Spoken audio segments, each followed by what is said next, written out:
중국의 3대 악녀에는 한나라 여태후와 청나라 서태후, 그리고 당나라의 측천무후가 있죠. 그중 여태후는 유방이 죽고 나서 인간돼지 사건을 일으켰는데, 이 사건은 아들인 해제가 인간돼지가 된 척부인을 보고 엄청난 충격을 받았을 정도로 잔인무도한 사건이었습니다. 그리고 여태후는 한나라의 주요 요직에 자신의 일족들로 가득 채우면서 한나라를 여시의 나라로 만들어가고 있었죠. 그런데 여태후가 권력을 휘두를 때는 숨 죽인 채 가만히 지켜보고 있다가 여태후가 죽자마자 일거의 여시들을 숙청한 뒤 유방의 아들을 제위에 앉히고 한나라를 다시 안정시킨 인물이 있습니다. 그는 바로 주발이라는 인물이죠. 예전에 저희 채널에서는 주아부라는 인물에 대해 이야기한 적이 있는데요. 그 주아부의 아버지가 바로 한나라 개국공신 주발이죠. 오늘은 유방도 죽기 직전 믿을 만한 사람으로 손꼽았던 인물 주발에 대한 이야기를 해볼까 합니다. 주발의 선조는 원래 하남군 권현에서 살고 있었습니다. 하지만 다같이 패군으로 이주했다고 하죠. 거기서 주발은 누에를 치는 양잠과 직조를 하면서 근근히 먹고 살고 있었습니다.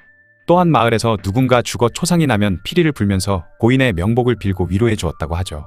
그렇게 주발은 어렸을 적 특출난 재주도 없었고 그냥 평범한 사람에 불과했습니다. 하지만 힘은 굉장히 장사였다고 하죠. 주발의 성격은 굉장히 화통하고 성미도 급했는데 또 굉장히 단순한 성격이기도 했으며 성품도 강직했다고 합니다. 또한 딱히 배운 것도 없었던 덕에 학문이니 공부니 하는 걸 별로 좋아하지 않았는데, 이후 수많은 사람들을 만나면서 선비들과의 대화 중 그들이 무슨 어려운 말을 할 때면 빨리 좀 말하라고 호통을 쳤다고 하죠. 그러다 유방이 거병을 하자 유방의 신하가 되었고 이후 수많은 전장에서 활약하게 됩니다. 심지어 하읍성과 장사성을 함락시킬 때는 가장 먼저 성벽 위에 올라가는 용맹을 보여주었고 하읍을 함락시킨 공으로 오대부의 자기를 받기도 했죠. 거기다가 주발이 지휘하는 병사들도 다른 병사들보다 강하고 용맹했는지 개봉성을 공격할 때는 주발과 함께 성벽 아래에 가장 빨리 도착해 위용을 떨쳤다고 합니다. 이후에도 여러 지역을 평정하는 데 가장 큰 공을 세웠으며 주발은 승진을 거듭해 홍문현의 일이 있은 뒤 한왕이 된 유방에게 위무후의 자기를 받았죠. 유방이 서촉 지역에서 짱 박혀 있을 때 한신은 삼진의 눈을 속이기 위해 번쾌에게 불태워진 잔도를 수리하는 척하게 했는데요. 이때 주발은 거짓으로 번쾌의 부당한 명령을 받들 수 없다며 장안에게 귀순을 하게 되었습니다. 주발과 진무의 귀순이 의심스러웠던 장안은 그에 대해 조사해봤지만 잔도를 수리하기 위해선 최소 5년 이상은 걸릴 것이라 생각했고 주발과 진무의 귀순을 믿었던 것이죠. 하지만 한신은 잔도가 아닌 진창으로 통한 지름길을 알고 있었고 결국 지름길로 한신이 이끌고 온 병사들은 삼진의 관문까지 오게 되었으며 주발과 진무가 문을 활짝 열어줬던 덕에 빠르게 진군할 수 있었던 것입니다. 이후로 대부분의 전투에서 활약을 했으며 유방이 천하를 통일한 이후에도 주발은 항상 전장에 있었죠. 오히려 주발은 한나라의 세상이 되고 나서 더 큰 활약을 하기 시작하는데요. 연왕 장도의 반란과 한왕신의 반란 때도 유방을 따라 전투에 나섰으며 이후 흉노 묵돌선우와의 전쟁 때 있었던 백등산 포위전에서도 한나라 장수들 중 가장 큰 공을 세우기도 했습니다. 이때의 공으로 주발은 태위의 자리에 앉게 되죠. 그렇게 그는 평생 동안 수많은 전장에서 생사를 넘나드는 전투를 치르며 상국 1명, 승상 2명 그리고 수많은 고관대작들을 포로로 잡기도 했고 79개의 현을 평정하는 엄청난 공적을 세웠던 인물입니다. 그러던 어느 날 유방의 애첩인 척부인과 그녀의 아들 유여이를 번쾌가 죽이려 한다고 모함한 사건이 발생하자 유방은 격분하며 주발과 진평에게 번쾌를 죽이라는 명령을 내렸는데요. 주발과 진평은 상의를 해본 결과 유방이 격분해서 내린 명령이라 판단해 번쾌의 처분은 유방에게 맡기려고 체포만해서 장안으로 돌아오는 와중에 그만 유방이 세상을 떠나게 되었고 이후 여태후가 정권을 잡게 되었죠. 다행히 번쾌를 죽이지 않았기 때문에 주발은 목숨을 건질 수 있었던 것입니다. 여태후가 권력을 잡고 전행을 일삼자 왕릉은 개국 공신인 주발과 진평에게 여후의 전행을 가만히 보고만 있느냐며 맹비난을 했을 때도 주발은 여태후 손을 들어주는 척하며 조용히 때를 기다렸죠. 평소 유방은 은근히 끈질긴 면이 있던 주발을 들어 여러 일을 믿고 맡길만 한 인물이라고 말했다고 합니다. 또한 죽기 직전 유방은 주발이 비록 배운 건 없지만 행동거지가 무겁고 믿음직하니 이후 이 나라의 안정을 찾아줄 수 있을 것이다 라는 말까지 했었죠. 그런데 이 유방의 유언은 얼마 안가 완벽하게 실현됩니다. 유방이 처음 진평을 등용할 당시에 주발은 관영과 함께 거세게 반대를 했었기 때문에 진평과 사이가 좋지 않았는데 육가는 일부러 술자리에 2명을 초대해 화해를 시켰고 주발과 진평은 이후 여시 일족을 몰아내는데 힘을 합치게 되죠. 꾸준히 끈질기게 때를 기다린 주발은 여태후가 세상을 떠나자 손을 쓰기 시작했습니다. 그런데 주발에게 가장 큰 문제는 여태후 조카이던 양왕 겸 상국 여산과 조왕 겸 상장군 여록이 장안의 군사권을 장악하고 있다는 것이었죠. 그래서 여록과 친하게 지내던 엽기를 끌어들여 여록을 자신의 본국으로 돌아가게 만든 후 그가 가지고 있던 북군의 지휘권을 빼앗으려고 했지만 여태후의 여동생이던 여수가 여록에게 네가 군권을 내려놓고 본국으로 돌아가면 우리는 다 죽게 될 것이라며 화를 내자 이 계획은 실패로 돌아가고 말았습니다. 거기다가 상국이던 여산이 주발과 진평의 계획을 눈치채려 하자 다급해진 주발은 결국 황명을 사칭하게 되죠. 그는 엿기를 시켜 여록을 찾아가 북문으로 가는 주발에게 네가 가진 모든 군사를 맡기라는 황명이 내려왔다고 거짓말을 하라고 했는데 친구인 엿기의 말에 여록은 별의심 없이 장군의 인장을 주발에게 넘겨주고 말았습니다. 그렇게 북군의 군사권을 장악한 주발은 병사들에게 엿씨를 따를 자는 오른쪽 어깨를 드러내고 유씨를 따를 자는 왼쪽 어깨를 드러내라고 소리쳤고 모든 병사들이 왼쪽 어깨를 드러내자 그렇게 결국 모든 엿씨들을 조정해서 몰아내는 데 성공했죠. 그렇게 주발은 오랜 기간 심사숙고하며 끈질기게 참고 있다가 마침내 엿씨들의 전횡을 일거에 없애버리는 데 성공한 것입니다. 그리고 조정을 장악한 주발과 진평은 유방의 아들인 대나라왕 유영을 즉위시켰고 그가 바로 한 문제이죠. 유방이 죽기 전에 했던 주발에 대한 유언이 딱 맞아 떨어지게 된 것이었습니다. 그리고 이후 주발은 우승상의 자리에 임명되었고 시급은 1만호에 달했는데요. 거기다가 문제는 자신의 딸과 주발의 아들을 결혼시키면서 주발은 황족과 사돈지간까지 된 것이죠. 그렇게 주발은 한나라에서 가장 영향력 있는 신하가 되었습니다. 그런데 문제가 즉위하고 한 달쯤 지났을 무렵 어떤 한 사람이 주발에게 이미 신분도 높고 재산도 많고 황제의 총애도 한몸에 받고 있는데 이 상태가 오래 간다면 화가 미칠 것이다 라고 조언하자 그는 벼슬을 내려놓고 고향으로 내려가 살았죠. 이후 승상의 자리는 진평이 차지하게 되었는데 얼마 안 가 진평이 세상을 떠나자 문제는 다시 주발을 조정으로 불러들였습니다. 그런데 원앙이라는 사람이 문제에게 과거 여태후가 전횡을 휘두를 때 주발은 가만히 있었고 여태후가 죽은 다음에야 거사를 일으켰으니 주발을 너무 잘해주지 말라며 그를 비판했는데 이후 주발에게 굽신거리던 문제는 엄한 태도로 그를 대하기 시작했죠. 이 때문에 주발은 원앙을 굉장히 미워했지만 훗날 원앙의 도움으로 목숨을 건지게 됩니다. 시간이 흘러 문제는 주발에게 다시 본국에 돌아가도록 명했고 그렇게 주발은 고향으로 내려갔는데 자신이 숙청당하지 않을까 불안에 떨며 살게 된 것이죠. 주발은 항상 갑옷을 입고 지냈으며 어디 나갈 때는 많은 병사들을 이끌고 나갔습니다. 그런데 그의 이러한 행동은 그가 모반을 일으키려 한다는 소문으로 번졌고 이에 문제는 그를 잡아 조사해보라고 명령하게 되었죠. 그렇게 온갖 고문을 받던 주발은 옥리에게 천금을 뇌물로 주었고 옥리는 그런 주발이 살 수 있는 방도를 알려주게 됩니다. 주발은 이후 박태우의 동생인 박소에게 엄청난 뇌물을 건넸고 뇌물을 받은 박소는 언니인 박태우를 찾아가 공주의 시아버지가 이런 꼴을 당하는 게 말이 되냐며 주발의 편을 들어줬던 것이죠. 이후 박태우는 문제가 문안인사를 드리러 오자 그를 꾸짖었고 마침내 주발은 풀려날 수 있었습니다. 그렇게 겨우 풀려날 수 있었던 주발은 수십 수백만의 군사들을 지휘하던 내가 옥리 한 사람의 권세가 그렇게 대단한 줄은 꿈에도 몰랐다 라고 말했다고 하죠. 게다가 주발이 역모 혐의를 받고 잡혀왔을 당시 신하들 중 유일하게 원앙이 주발의 무죄를 주장하며 그를 옹호해 주었는데 그 덕분에 훗날 주발과 원앙은 친한 사이가 되었다고 합니다. 이후 주발은 본국으로 돌아가서 살다가 세상을 떠나게 되었으며 무후라는 시호를 받았죠. 주발은 확실히 한나라 개국 공신들 중에서 손에 꼽을 정도로 파란만장한 삶을 살았던 인물인 것 같네요. 지금까지 엿이 천하가 될 뻔한 한나라를 다시 안정시켰던 인물 주발에 대한 이야기였습니다. 건한 삼걸은 장량 소와 한신을 뜻하지만 몇몇 사람들은 건한 삭걸이라고 해서 이 인물을 넣어야 한다는 말을 하기도 합니다. 이 인물은 바로 진평인데요. 진평은 유방이 굉장히 위험한 처지에 놓일 때마다 기묘한 계책을 내어 유방을 위기에서 건져주었던 그런 인물이기도 하죠. 진평은 어렸을 적 부모를 일찍 여의고 가난한 삶을 살았지만 책 읽고 공부하는 걸 좋아했습니다. 그리고 기골이 장대하고 풍채도 좋았기 때문에 그의 형 진백은 진평의 잠재력을 높게 사 진평이 일을 안 하고 열심히 공부할 수 있게 뒷바라지를 해주었죠. 하지만 진평이 형의 집에 눌러 살면서 돈은 벌지 않고 공부만 하는 것이 꼴보기 싫었던 그의 형수가 투덜대자 형은 화를 내며 아내를 집에서 내쫓기까지 했습니다.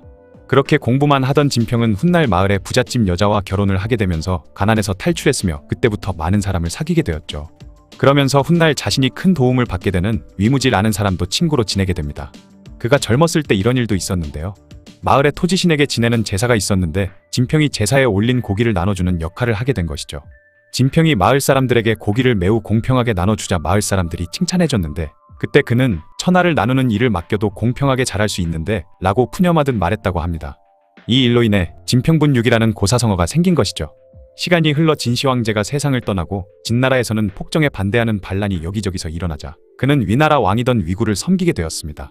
하지만 여러 계책을 내어도 위왕에게 중용되지 못했고 심지어 사람들에게 모함까지 당하게 되자 위나라를 떠나 항우의 신하가 되었습니다. 그리고 진평은 항우를 도와 진나라 군대를 쳐부쉈으며 그렇게 항우에게 경의 자기를 받기도 했죠. 진평이 항우의 신하로 있을 때 끔찍한 일이 벌어지기도 했는데요. 그 일은 바로 초인목후이관이라는 사건이죠. 항우가 진나라를 멸망시켰을 때 진왕 자영을 죽이고 진나라 수도였던 함양을 불태워버렸습니다. 그렇게 함양은 잿더미가 되고 말았죠. 이때 항우와 부하들은 폭정을 일삼던 진나라를 멸망시켰다는 명예로운 일을 해냈으니 고향에 돌아가 자신의 전공을 많은 사람에게 자랑하고 싶었고 얼른 초나라로 돌아가고 싶어 했던 것입니다. 그런데 이때 간이대부였던 한생이 항우에게 관중 땅이 토지가 비옥하고 산과 강이 험하니 천하를 다스리기에 적합한 땅이다 라고 주장했는데 이미 폐허가 되어버린 함량에 있고 싶지 않았던 항우는 한생의 말을 무시해버렸죠. 그러자 한생은 이 좋은 땅을 다 때려 부숴버리고 다시 촌구석으로 돌아간다고 하는 항우를 보고 어이없어하며 사람들 말로는 초나라 인간들은 원숭이가 갓을 쓰고 사람 행세를 하는 거나 다름없다던데 과연 그렇구만 이라고 말한 것입니다. 그러자 처음 항우는 그 말이 무슨 말인지 못 알아들었지만 나중에 진평에게 그 말의 뜻을 물어본 뒤 뒤늦게 격분하여 한생을 잡아 삶아 죽여버렸죠. 진평도 항우가 물어보니 대답해준 것이었겠지만 결국 진평 때문에 한생이 목숨을 잃어버린 것이었습니다. 어쨌든 이후 진평은 항우와 함께 은나라를 공격해 은왕의 항복을 받아냈죠. 그러던 기원전 205년 한왕 유방이 삼진을 평정하자 은왕이던 사마왕이 다시 반기를 들고 유방의 편으로 돌아섰습니다.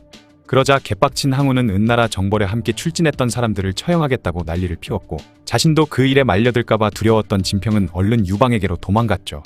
이때 항우에게 상으로 받았던 금은보화들을 모두 두고 갔는데 이것이 자신의 목숨을 살려줄 줄은 꿈에도 생각 못했습니다. 그가 도망쳐와 배를 타고 황하를 건널 때였죠. 뱃사공이 그의 행색을 보아하니 부자인데 잘못을 저질러 도망치는 걸로 보았고 분명히 품 안에 수많은 재물이 있을 거라 생각한 채 진평을 죽이고 금품을 빼앗으려는 기회를 노리고 있었던 것입니다. 그러자 뱃사공의 묘한 낌새를 눈치챈 진평은 옷을 다 벗어버리고 알몸으로 노젓는 걸 도와줬는데 그제서야 사공은 그가 돈이 한 푼도 없다는 걸 알게 되었고 죽이려던 생각을 멈추게 된 것이죠. 만약 도망칠 때 수많은 돈을 챙겨서 달아났으면 이때 목숨을 건지기 어려웠을 것 같습니다. 어쨌든 이후 한왕 유방에게 찾아가 친구였던 위무기가 천거해준 덕분에 유방을 만날 수 있었죠. 유방은 그와 몇 마디 나눠보고 나서 그의 비범함을 알아보고 자신과 함께 수레를 타고 다니게 했으며 호군 중위의 직책을 맡겼는데요. 그러자 여러 장수들은 갑자기 나타난 사람이 자신들을 관리 감독하는 것을 못마땅해하며 유방에게 찾아가 항의를 했지만 유방은 오히려 더 진평을 총애했다고 하죠. 주발과 관영 등이 유방을 찾아와 진평의 행실이 더럽다며 그를 비난하자 유방은 위무자를 불러 진평의 품행에 대해 물었습니다. 그러자 위무자는 저는 그 사람의 능력에 대해 말씀드렸고 폐하께서는 품행에 대해 물으셨습니다. 저는 기이한 계책을 내는 사람을 천거한 것이니 그가 내는 계책이 나라에 이로운지 아닌지만 따지면 될 것 같습니다. 라고 했다고 하죠. 그러자 유방은 진평을 불러 꾸짖듯이 위왕과 항우를 배신하고 이번엔 나에게 왔으니 어찌 너를 믿을 수 있겠냐? 라고 하니 진평은 위왕과 항우를 등진 이유는 자신이 했던 진언들이 받아들여지지 않았기 때문이다 라고 말했는데 그러자 유방은 즉시 진평에게 사과한 뒤 막대한 돈과 호군 중위에 제수했으며 그러자 많은 장수들도 더 이상 아무 말 못했다고 합니다. 이후 유방은 팽성을 공격했다가 다시 항우의 반격에 형양까지 도망치게 되었고 훗날 항우에게 강화 요구를 했는데요.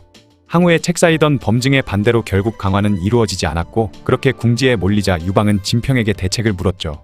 이에 진평은 막대한 자금을 자신에게 주면 반간계를 써서 의심이 많은 항우와 신하들의 사이를 갈라놓겠습니다 라고 말했습니다. 그러자 유방은 곧장 진평에게 수만 근의 금을 줬고 막대한 자금을 써 항우의 신하들이 불평 불만을 쏟아내고 있으며 유방과 내통 중이다 라는 유언비어를 흘렸죠. 그 소식을 들은 항우는 진위 여부를 파악하기 위해 한나라 진영에 사신을 보냈는데 유방은 호화로운 음식인 테레를 내놓은 채 항우의 사신을 맞이했습니다. 하지만 얼마 안가 사신들이 범증의 사신이 아니라며 테레를 도로 물리면서 항우의 사신들에게는 형편없는 음식을 대접했죠. 항우의 사신이라고 하니 푸대접을 받은 사신들은 이 사실을 모두 항우에게 보고했고 그때부터 항우는 범증을 의심했으며 결국엔 범증도 관직을 내려놓고 고향으로 돌아가다가 결국 가는 길에 세상을 떠나버렸습니다. 이후 진평은 기신을 지휘관으로 삼고 그 휘하에 2000명의 여자를 갑옷으로 무장시킨 뒤 성 밖으로 내보냈고 얼마 안가 초군과 전투가 벌어졌죠. 그들이 싸우는 사이에 반대편 문으로 도망친 유방은 살아서 관중으로 돌아갈 수 있었던 것입니다. 이후 항우와 휴전 협정을 맺고 항우가 다시 팽성으로 돌아갈 때 진평은 장량과 함께 철수하는 항우의 뒤통수를 때려야 한다고 했으며 범증도 잃고 뒤치기까지 당하자 이때부터 항우의 몰락은 가속화되었죠. 결국 해야 전투에서 유방이 승리하면서 한나라를 세우게 되었습니다. 진평은 한나라의 군주이던 유방의 목숨을 건져주며 한나라 건국에도 엄청난 영향을 끼쳤던 것이죠. 그리고 이후 장량이 몸이 좋지 않아 집에서 요양을 하는 동안 그 빈자리를 진평이 메꾸면서 유방의 1등 책사로 활약하기 시작했습니다. 유방에 의해서 천하는 통일되었지만 계속해서 크고 작은 반란들이 계속되었는데요. 제나라를 멸망시킨 한신이 자신이 제나라 왕이 되고 싶다고 유방에게 허락을 구하자 유방은 굉장히 분노했지만 이때 진평이 유방의 발을 밟으며 신호를 주자 유방은 화 안 난 척하면서 한신을 제나라 왕으로 삼았죠. 그리고 진평은 한신과의 정면 대결은 승산이 없다고 말하며 남방에 운몽호를 순시한다고 속이고 제후들과 진땅에서 회동을 한다고 한 뒤에 그때 한신이 오면 사로잡아버리라는 계책을 일러주었습니다. 유방은 진평의 계책을 따랐고 그렇게 한신을 사로잡아 초항에서 회음으로 격화시켜버렸죠. 한신을 그냥 잡으려 했으면 군사적 충돌이 있을 수도 있었는데 진평의 계책으로 쉽게 한신을 사로잡을 수 있었던 것입니다. 그리고 훗날 유방은 흉노의 묵돌선호와 전쟁을 치르다가 평성에서 흉노군 40만에게 포위되는 일이 일어났죠. 흉노군에 포위되어 식량도 바닥이 나자 유방을 포함한 한나라군 전체가 위기를 맞게 되었던 것입니다. 이때도 진평의 계책으로 유방은 목숨을 건질 수 있었는데요. 진평은 유방에게 묵돌의 연지에게 선물을 주는 동시에 훗날 묵돌에게 바칠 미인이라며 미인도를 보여주자는 것이었죠. 그러면 연지는 자신의 총애를 잃을 수도 있기 때문에 묵돌에게 포위를 풀고 돌아가자고 할 것이라는 것이었습니다. 유방은 진평의 계책을 그대로 실행에 옮겼는데 실제로 묵돌선우는 일부 포위망을 풀면서 퇴각 준비를 했고 그곳을 필사적으로 뚫고 나간 유방은 진평 덕분에 또다시 목숨을 건질 수 있었죠. 유방은 여러 번 진평 덕분에 목숨을 구하자 고격이라는 지역을 지나가면서 그 지역이 굉장히 넓고 풍족한 걸 보고는 진평을 고격으로 봉하고 그곳을 선물로 주기도 했습니다. 이후로도 양왕 팽월과 회남왕 영포의 난이 일어나자 출진하여 6번의 기묘한 계책을 내면서 난을 진압하기도 했는데 이 기묘한 계책은 비밀에 붙여져 알려지지 않았죠. 또한 훗날 유방의 애첩인 척부인과 그녀의 아들 유여이를 번쾌가 죽이려 한다고 모함한 사건이 발생하자 유방은 격분하며 주발과 진평에게 번쾌를 죽이라는 명령을 내렸는데요. 진평은 왠지 유방이 갑자기 눈 돌아가서 자초지종도 알아보지 않고 이런 명령을 내렸을 거라 생각해 주발과 상의 후에 황실의 외척이던 번쾌를 함부로 죽일 수 없다는 핑계로 번쾌를 사로잡아 장안으로 연행하고 있었죠. 그런데 장안으로 돌아오는 와중에 유방이 죽어버리고 말았고 이후 여태후가 정권을 잡았던 것입니다. 하지만 다행히 번쾌를 죽이지 않았던 덕에 진평은 오히려 여태후에게 칭찬을 듣게 되었고 자신도 목숨을 건질 수 있었던 것이죠. 여태후가 정권을 장악한 뒤 전행을 일삼자 진평은 그녀의 전행에 동조하는 듯한 처세술을 보여줬고 그러자 여태후는 진평을 승상보다 한 단계 더 높은 자리인 상국 좌승상에 임명했습니다. 하지만 진평은 여태후의 집권 기간 동안 정치에는 무관심한 듯 주색에 빠진 것처럼 행동하며 때를 기다렸고 기원전 180년 여태후가 세상을 떠나자 진평은 주발과 함께 국정을 농단하던 여씨 일족을 제거해버린 이후 유방의 넷째 아들을 황제로 추대했는데 그가 바로 한문제였죠. 이후 진평은 쭉 승상으로 지내다가 기원전 178년에 세상을 떠나게 되었습니다. 진평은 건한삼거린 소아 장량 한신보다 이름이 그다지 알려져 있지는 않지만 당시 대세를 보는 안목이 탁월했으며 초안전쟁뿐만 아니라 흉노와의 전쟁 그리고 여러 반란에서도 책략가로서 능력을 10분 발휘해 기묘한 계책으로 몇 번이나 유방의 목숨을 구해주었고 여러 전투에서 승리할 수 있었죠. 그가 한나라 건국에 끼친 막대한 영향력을 생각해보면 건한사거리 되어도 괜찮을 것 같네요. 지금까지 기묘한 계책으로 유방을 몇 번이나 구해내고 한나라 건국에 지대한 영향을 끼친 인물 진평에 대한 이야기였습니다. 역발산기계세라는 말은 힘은 산을 뽑을 만하고 기운은 세상을 덮을 만하다 라는 말인데요. 이 역발산기계세는 바로 항우를 두고 한 말입니다. 항우는 50만이 넘는 유방의 군대를 단 3만 명의 병력으로 초토화시켜버릴 만큼 엄청난 무력을 가진 인물이었죠. 그런데 유방의 부하에도 항우와 비견될 만큼의 괴력의 소유자가 있었는데 그가 바로 번쾌입니다. 번쾌는 과거 개를 전문으로 도살하던 개백정이었는데 유방과 친한 사이였다고 하죠. 그러다 동네 부자이던 여공이 번쾌가 풍기는 범상치 않은 관상과 기운을 보고 자신의 딸 여수를 번쾌에게 시집 보냈습니다. 다들 잘 아시다시피 여공의 딸 중 한 명이 바로 유방의 아내 여치였는데 여치의 여동생이 번쾌에게 시집을 가면서 유방과 번쾌는 동서지간이 되었죠. 그의 외모는 우락부락하고 무시무시하게 생겼다고 하는데 그런 무섭고 거칠어 보이는 겉모습과는 달리 예의가 바르고 과묵하며 강직한 성품을 가지고 있었고 또한 믿음직하고 의리를 중시하는 인물이었다고 합니다. 그러다 보니 사람들이 처음에는 그의 외모를 보고 겁을 먹다가 나중에는 그의 훌륭한 인품을 보고 계속 그를 잘 따랐다고 하죠. 거기다가 그는 미천한 백정 출신이었던 데 반해 매우 뛰어난 언변을 구사했고 훗날 역사가들은 번쾌를 백정이지만 선비의 고상한 품격이 느껴진다고 말했을 정도였다고 합니다. 인품이 워낙 좋다 보니 그는 아내 여수와도 굉장히 사이가 좋았다고 하죠. 한편 209년에 진승 오광의 난이 일어나면서 진나라의 여러 군현들 역시 봉기하고 있었는데요. 당시 유방은 죄수들을 여산에 끌고 가는 임무를 맡았다가 죄수들이 대부분 달아나는 바람에 책임을 피하기 위해 산속으로 도망쳐 숨어 살았는데 유방을 반란의 우두머리로 삼기 위해 번쾌는 소아, 조참의 부탁을 받고 그를 데리러 가게 되죠. 그리고 유방이 거병할 당시 번쾌는 소아와 조참 등과 함께 2~3천 명의 병사를 모아 거병에 참가하게 되었습니다. 이후 그는 유방과 함께한 거의 모든 전장에서 괴력을 발휘해 엄청난 공을 세우게 되었고 수많은 성을 함락시킬 때도 가장 먼저 성벽에 오르기도 하는 등 굉장한 활약을 하게 되죠. 거기다가 번쾌는 무식하게 힘만 센 건 아니었는데요. 기원전 206년 유방이 함양을 점령했을 때 굉장한 정치력을 발휘하는데, 유방이 진나라의 궁으로 들어갔을 때 수많은 미녀와 보물에 눈이 돌아가서 거기서 죽치고 신나게 놀 생각을 하자 번쾌는 장량과 함께 유방을 찾아가 거의 끌어내리다시피 하면서 유방이 쾌락에 빠지지 못하도록 했으며, 그러자 유방은 군대를 철수시켜 함양 백성들이 약탈을 당하지 않게 했죠. 하지만 번쾌의 가장 큰 업적은 바로 홍문연에서 발휘되는데요. 유방이 관중에 먼저 입성했다는 소식을 들은 항우는 굉장히 분노하며 유방을 죽여버리려고 했던 것입니다. 그리고 항우의 책사이던 범증도 이 기회에 반드시 유방을 죽여야 한다고 했지만, 홍문으로 직접 찾아온 유방이 항우에게 사과를 하자 항우는 유방을 용서해 줬던 것이죠. 그러자 범증은 항장에게 건물을 추다가 기회를 보고 유방을 죽여버리라고 명령했는데, 이 범증의 계획을 눈치챈 장량이 연회장 입구에 서 있던 번쾌에게 위태로운 이 상황을 알리게 된 것이죠. 그러자 번쾌는 무서운 기세로 연회장에 뛰어 들어왔는데, 이때 얼마나 번쾌의 기세가 사나웠는지 항우도 놀라서 순간 무기를 들려고 했을 정도였다고 합니다. 어쨌든 번쾌가 연회장에 들어서자 항우는 누구인지 물었는데, 장량이 유방의 호위무사 번쾌라고 대답해 주었죠. 그러자 평소 남자답고 용맹한 사람을 좋아하던 항우는 건물을 멈추고 번쾌에게 술과 고기를 주라고 명령했습니다. 그래서 항장은 유방을 위협하던 건물을 거둘 수밖에 없었죠. 그리고 번쾌는 순식간에 술 한 마를 들이켰고 앞에 놓여있던 돼지고기 생고기를 우적우적 씹어먹어 깔끔하게 먹어 치워버렸습니다. 그러자 항우는 그런 번쾌의 모습을 보고 참으로 대단한 장사라며 찬사를 아끼지 않았으며, 술을 더 마시겠냐고 번쾌에게 물었는데, 이때 번쾌는 쩌렁쩌렁한 목소리로 죽음도 두려워하지 않는 소장이옵니다. 사내대장부가 어찌 몇 말의 술인들 사양하겠습니까? 라고 대답한 뒤 다시 엄청난 양의 술을 벌컥벌컥 들이켰습니다. 항우는 그저 그의 술 마시는 모습을 감탄하며 쳐다봤는데, 그 사이에 화장실에 간다며 유방은 연회장을 몰래 빠져나왔고 술을 마시고 다시 밖으로 나온 번쾌와 함께 도망쳤다고 하죠. 일부 기록에는 번쾌가 항우에게 유방은 재물에 손도 안 대고 항우가 오기만을 기다리고 있었는데 왜 유방을 해하려 하냐며 천하의 인심이 항우를 떠나버릴까 염려된다고 말해 홍문연의 분위기를 순식간에 진정시키기도 했다고 합니다. 어쨌든 번쾌는 홍문연에서 빠져나와 유방에게 얼른 도망가자 했지만, 항우가 불쾌하게 여길까 두려웠던 유방이 망설이자 저기는 칼과 도마고 우리는 생선에 불과한데 그런 소리가 나오냐며 일갈했고, 그제서야 유방은 얼른 도망쳐 버렸다고 하죠. 그렇게 유방이 목숨을 잃을 위기에서 번쾌가 등장해 극적으로 그를 구해낼 수 있었던 것입니다. 이후 유방은 한항으로 봉해져 구석진 서촉 지역으로 쫓겨나게 되었죠. 그리고 한나라군이 삼진을 시작으로 다시 중원으로 공격해 들어올 때 번쾌 역시 참전의 초안대전에서도 맹활약하게 되었습니다. 그리고 마침내 항우를 없애고 유방이 천하의 주인이 되자 그는 많은 공을 세웠던 만큼 많은 시급을 받을 수 있었죠. 한나라가 천하를 통일한 이후로도 번쾌는 연항장도, 초항한신, 한항신, 조나라 진여와 만구신, 연항 노관, 대장군 조기의 반란을 진압하는 데 가장 많은 공적을 세웠고, 이후는 우승상의 자리까지 올라갔습니다.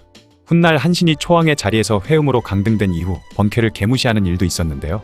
한신이 회음으로 강등되고 나서 어느 날 우연히 번쾌의 집 앞을 지나게 되자 그의 집을 방문하게 되었는데, 번쾌는 한신을 깍듯하게 모셨고 누추한 곳을 찾아줘서 영광이라며 그를 반갑게 맞이해 주었죠.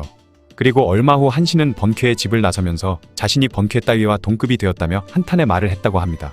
비록 한신만큼은 아니지만 그래도 엄청난 공을 세웠던 번쾌이기도 하고, 번쾌의 아내는 여태후의 동생이며 또한 유방이 처음 거병을 했을 당시부터 생사고락을 함께 했던 번쾌이기에 한신은 다시 재기를 하려면 그와 친해져 도움을 받아야 마땅한 사람이었는데, 그를 이렇게 개무시하는 걸 보면 정말 한신의 처세술은 최악이라 할 만했죠.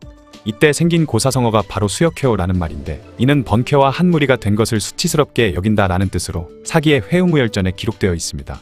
번쾌는 흉노에 항복을 했던 왕안과 조리에게 공격당해 많은 영토를 빼앗겼을 때도 빼앗긴 땅을 다시 되찾는 전공을 세우기도 했으며, 진이와 만구신이 반란을 일으켰을 때도 반란군을 개박살 내버리고 27개연을 항복시켰으며 이 공으로 상국이 되었습니다. 또한 기원전 196년 국왕왕이던 영포가 반란을 일으키자 지병이 악화되고 심신이 지친 유방은 만사가 귀찮아졌죠. 이후 유방은 문을 걸어 잠근 채 아무도 만나지 않고 오직 환관들의 시중만 받고 있었습니다. 또한 반란 진압군 총사령관으로 태자였던 유영을 보내라고 했지만 여태후와 신하들의 반대로 실패하고 말았죠. 그렇게 10여일이 지나도록 유방이 아무도 만날 생각이 없자 번쾌가 앞장서서 못 들어가게 막는 사람들을 밀어내고 궁 안으로 튀어 들어갔고, 수많은 대신들은 번쾌의 뒤를 따라갔습니다. 그리고 번쾌는 유방의 앞으로 다가가 눈물을 흘리며 제발 정사를 다시 돌봐달라고 간청했고, 그제서야 유방은 허허 웃으며 몸을 일으켜 다시 정사를 돌보기 시작했죠. 그리고 유방은 직접 군대를 이끌고 영포의 난을 진압하기 위해 떠났는데요. 양군이 대치하며 만났을 때 영포는 유방을 향해 황제가 되고 싶었다 라고 말했죠. 이에 유방은 분노하며 직접 무장을 한 채 병사들을 이끌고 전투에 나섰고, 수많은 장수들이 깜짝 놀라 유방을 만류했지만 그는 듣지 않고 맨 앞에서 반란군과 맞붙어 싸웠습니다. 황제가 직접 칼을 들고 맨 앞에서 싸우자 한나라군의 사기는 폭발적으로 올랐고 그렇게 반란군을 진압할 수 있었죠. 그런데 유방이 신나게 날뛰다가 그만 화살을 맞아 치명적인 부상을 입고 말았는데요. 그리고 얼마 후 연왕 노관의 반란이 일어나자 부상을 입은 유방을 대신해 번쾌가 반란 진압군의 총대장이 되어 반란을 진압했습니다. 하지만 이때 번쾌의 목숨이 위태로워진 큰 사건이 벌어지고 있었죠. 그것은 바로 번쾌가 노관의 반란을 진압하러 간 사이 번쾌가 처가인 여태후 쪽과 결탁해 유방이 총애하던 척부인과 아들 유여일을 죽이려 한다고 모함한 사건이 발생한 것입니다. 그러자 유방은 격분하며 주발과 진평을 보내 번쾌를 처형하라 명령했죠. 하지만 진평은 유방이 자초지종을 알아보지도 않은 채 분노에 휩싸여 내린 명령이라 생각했고, 또한 황실의 외척이기도 하고 공신이기도 한 번쾌를 함부로 죽일 수 없다고 여긴 진평은 주발과 상의한 뒤 번쾌를 장안으로 압송해 그에 대한 처결은 유방에게 맡기기로 한 것입니다. 그렇게 번쾌는 압송되어 장안에 도착했지만 이미 유방이 세상을 떠난 후였고, 이후 모든 권력은 여태후가 차지했던 것이죠. 덕분에 결국 번쾌는 다시 풀려날 수 있었습니다. 그런데 진평이 번쾌를 압송했다는 소식을 들은 그의 아내 여수는 이때부터 진평을 증오하기 시작했고 그에 대한 안 좋은 소문을 퍼뜨렸다고 하죠. 이후 흉노의 선우인 묵돌이 여후에게 성희롱에 가까운 편지를 보내는 사건이 발생하기도 했는데요. 그 내용은 바로 나도 아내를 잃었고 너도 남편이 없으니 우리 서로 잘해보는 게 어때? 라는 내용이었는데, 이를 보고 열받은 여태후는 당장 흉노에 쳐들어가자고 길길이 날뛰었죠. 이때 번쾌는 여태후에게 10만의 군사만 자신에게 준다면 흉노를 개박살 내버리겠다고 말했습니다. 그러자 계포가 나서서 번쾌의 목을 잘라야 한다고 얘기하며 선제인 유방도 40만이나 되는 병력의 수많은 명장들까지 이끌고 갔다가 대패하고 돌아왔는데 번쾌 따위가 어떻게 흉노를 이길 수 있겠냐 라고 했다고 하죠. 모두가 여태후의 눈치를 보느라 그녀의 말에 맞장구를 쳐주었지만 오직 계포만이 반대를 하고 나섰던 것인데, 결국 여태후도 과거 초안대전을 승리로 이끈 역전의 명장들도 이미 다 죽거나 늙어버린 상황에 흉노에 대적할 수 없다는 걸 잘 알고 있었기 때문에 울며 겨자먹기로 한 번만 봐달라는 식으로 답서를 보냈다고 합니다. 이후 번쾌는 계속해서 잘 먹고 잘 살다가 해제 6년인 기원전 189년에 세상을 떠나게 되었죠. 하지만 이후 여태후가 죽자 아들 번왕과 아내 여수는 굉장히 비참하게 죽고 마는데요. 진평과 주발이 여씨 일족을 몰아낼 때 분노한 폭도들에 의해 맞아 죽게 되었다고 하죠. 이후 번쾌의 가문은 서자인 범부린에 의해 이어지지만 범부린의 아들인 번타광이 사실 범부린의 아들이 아니라는 것이 밝혀지면서 경제가 자기를 몰수해 번타광은 서인이 되어버렸으며, 그렇게 번씨는 처음 계백정을 하던 번쾌의 번씨로 돌아가 버렸습니다. 시간이 흘러 후한말 조조는 자신의 부하인 허저를 두고 나의 번쾌라고 불러주었다고 하죠. 지금까지 유방의 최측근이자 항우에 비견되던 맹장 번쾌에 대한 이야기였습니다.